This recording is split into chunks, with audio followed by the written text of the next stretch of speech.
नमस्कार। आज के इस ऐतिहासिक विश्लेषण में हम दिल्ली सल्तनत के उस आखिरी और बेहद नाटकीय अध्याय की बात करेंगे जिसने पूरे भारतीय उपमहाद्वीप का नक्शा ही बदल कर रख दिया। हम बात कर रहे हैं सिर्फ 75 सालों के उस सफर की जिसमें सत्ता का एक शानदार उत्थान भी है और एक ऐसा भयानक पतन भी जिसकी गूंज आज तक सुनाई देती है। तो चलिए बिना किसी देरी के तथ्यों पर आधारित इस दिलचस्प सफर की शुरुआत करते हैं। अब क्या आपने कभी सोचा है कि इतनी विशाल दिल्ली सल्तनत का अंत और मुगलों के उस भव्य युग की शुरुआत आखिर हुई कैसे? मतलब सत्ता का इतना बड़ा उलटफेर। हैरानी की बात तो यह है कि इतिहास का यह सबसे बड़ा टर्निंग पॉइंट पूरी तरह से सिर्फ एक छोटे से राजवंश के फैसलों पर टिका हुआ था, और वो राजवंश था लोधी वंश। भाग 1 लोधी वंश का परिचय। तो सबसे पहले ये समझना जरूरी है कि आखिर ये लोधी थे कौन और इतिहास के पन्नों में इनकी जगह इतनी अनोखी क्यों है। आइए इसे डिकोड करते हैं। देखिए, यहां जो सबसे दिलचस्प और ध्यान देने वाली बात है वो है पहला अफगान वंश। इससे पहले दिल्ली के गद्दी पर हमेशा तुर्क या दूसरे मूल के शासकों का ही दबदबा रहा था, लेकिन 1451 ईस्वी में लोधी वंश के साथ पहली बार सत्ता अफगान यानी पश्तून नेतृत्व के हाथों में आई और इनका ये शासन 1526 तक चला। ये अपने आप में एक बिल्कुल नए तरह के राजकाज की शुरुआत थी। तो चलिए इस टाइमलाइन को जरा करीब से समझते हैं। ये पूरा सफर सिर्फ 75 सालों का है, जो मुख्य रूप से 3 पीढ़ियों में बंटा है: दादा, पिता और बेटा। 1451 में बहलोल लोदी ने इस साम्राज्य की नींव रखी। फिर 1489 में उनके बेटे सिकंदर लोदी ने इसे इसके चरम पर पहुंचाया। उसके बाद 1517 में कमान आई इब्राहिम लोदी के हाथों में, और फिर 1526 में पानीपत के युद्ध के साथ ये पूरा साम्राज्य खत्म हो गया। भाग 2 बहलोल लोदी, संस्थापक। अब कहानी शुरू करते हैं बिल्कुल शुरुआत से, यानी 1451 से, जब बहलोल लोधी ने सत्ता संभाली और अपना साम्राज्य खड़ा किया। आपको क्या लगता है सत्ता सिर्फ युद्ध से मिलती है? जी नहीं। बहलोल लोधी ने बहुत ही चतुराई से काम लिया। उन्होंने सैयद वंश के आखिरी शासक आलम शाह से दिल्ली की गद्दी बिना किसी खून खराबे के प्राप्त कर ली। फिर उन्होंने अपनी सैन्य ताकत बढ़ाई और जौनपुर के शासकों को हराकर अपने राज्य का जमकर विस्तार किया। लेकिन जो उनकी असली मास्टर स्ट्रोक थी वो थी अफगान सरदारों को अपने साथ लेकर चलना। उन्होंने सबको एक धागे में पिरो दिया था। सच कहूं तो बहलोल लोदी का सबसे बड़ा राजनैतिक हथियार उनका जनसंपर्क था। वो कोई घमंडी राजा नहीं थे, बल्कि बहुत ही सरल और न्यायप्रिय शासक माने जाते थे। उनका सीधा सा फंडा था: सत्ता को मुट्ठी में भींचकर मत रखो, उसे अपने स्थानीय सरदारों के साथ बांटो। प्रशासन में लोगों की और स्थानीय अमीरों की ये भागीदारी ही उनकी सबसे बड़ी ताकत बनी, जिसने एक बेहद मजबूत नींव खड़ी कर दी। भाग 3 सिकंदर लोधी का युग।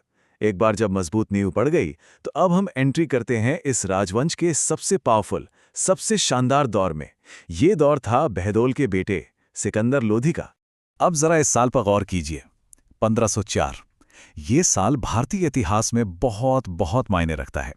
पता है क्यों? क्योंकि यही वो साल है जब सिकंदर लोधी ने आगरा शहर की स्थापना की थी। जी हां, वही आगरा जो आज दुनिया भर में अपनी खूबसूरती के लिए मशहूर है, उसकी नींव इसी अफगान शासक ने रखी थी। ये दिखाता है कि वो कितना दूरदर्शी था।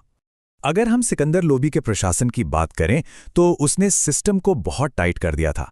टैक्स व्यवस्था में बड़े सुधार किए और कृषि और व्यापार को खूब बढ़ावा दिया।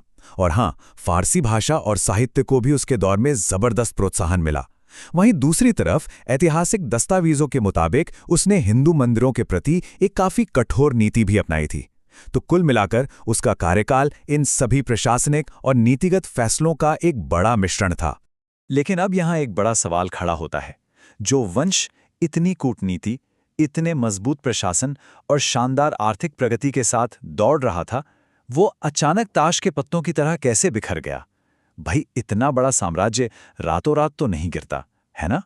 भाग 4 इब्राहिम लोदी और असंतोष।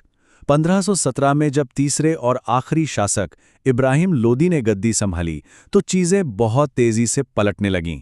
बर्बादी के बीज यहीं से बोए गए थे। यहां इन दोनों के बीच का अंतर देखिए, बिल्कुल जमीन आसमान का फर्क है। एक तरफ दादा बहलोल लोदी थे, सबको साथ लेकर चलने वाले, बिल्कुल सरल स्वभाव के, और दूसरी तरफ उनका पोता इब्राहिम लोदी, बेहद निरंकुश, बहुत ज्यादा कठोर और सारी पावर सिर्फ अपने हाथों में रखने वाला। इब्राहिम ने अपने ही सरदारों यानी अपने ही करीबियों से लड़ना शुरू कर दिया और सच मानिए, लीडरशिप के इसी भारी अंतर ने इस पूरे वंश की जड़ों को खोखला कर दिया।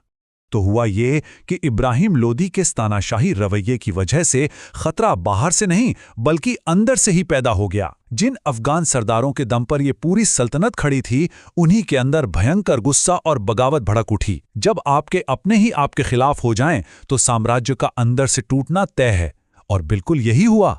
भाग 5 वंश का ऐतिहासिक पतन। जब घर के अंदर ही आग लगी हो तो नतीजा क्या होता है? इतिहास इसका सबसे बड़ा गवाह है। अब हम उस मोड़ पर आ गए हैं जहां लोधी वंश की किस्मत का फैसला होना तय था। 1526 ये सिर्फ कोई आम संख्या नहीं है। ये वो साल है जब दिल्ली सल्तनत का सूरज हमेशा हमेशा के लिए डूब गया। भारत का पूरा इतिहास, पूरा नक्शा ही बदल गया। ये एक युग के खौफनाक अंत और एक बिल्कुल नए युग की शुरुआत का प्रतीक है। जरा पतन के इस डोमिनो इफेक्ट को देखिए। एक के बाद एक घटनाएं कैसे घटीं। शुरुआत होती है इब्राहिम के खिलाफ उसके अपने ही सरदारों के गहरे असंतोष से। इस भयंकर आंतरिक फूट का सीधा फायदा उठाया बाबर ने और उसने भारत पर आक्रमण कर दिया। फिर आया 1526 का पानीपत का पहला युद्ध। इब्राहिम लोधी इस युद्ध में हार गया और मारा गया, और इसी के साथ दिल्ली सल्तनत खत्म और मुगल साम्राज्य का जन्म हुआ। तो अगर हम इस 75 साल के पूरे सफर को एक नज़र में समेटे तो लोधी वंश की विरासत कुछ ऐसी दिखती है। इन्होंने पहली बार दिल्ली में अफगान शासन शुरू किया। शुरुआत में प्रशासन में सबको शामिल किया, कृषि और व्यापार को खूब बढ़ाया, लेकिन अंत में वही केंद्रीकरण की कमी, कमज़ोर नीतियां और अपनों के साथ भयंकर कलह, इसी ने इस वंश को मुगलों के हाथों हमेशा के लिए मिटा दिया। अब अंत में जरा इस बारे में सोचिए। ये सवाल वाकई दिमाग हिला देता है। अगर इब्राहिम लोधी ने अपने दादा बहलोल लोधी की तरह अपने लोगों को, अपने सरदारों को एकजुट रखा होता, तो क्या बाबर कभी पानीपत के मैदान में जीत हासिल कर पाता? क्या भारत में मुगलों का वो लंबा युग कभी शुरू हो पाता? इतिहास इन्हीं अगर और मगर के इर्द गिर्द घूमता है। उम्मीद है इस विश्लेषण से इतिहास के इस अध्याय को बिल्कुल नए नजरिए से देखने में मदद मिली होगी।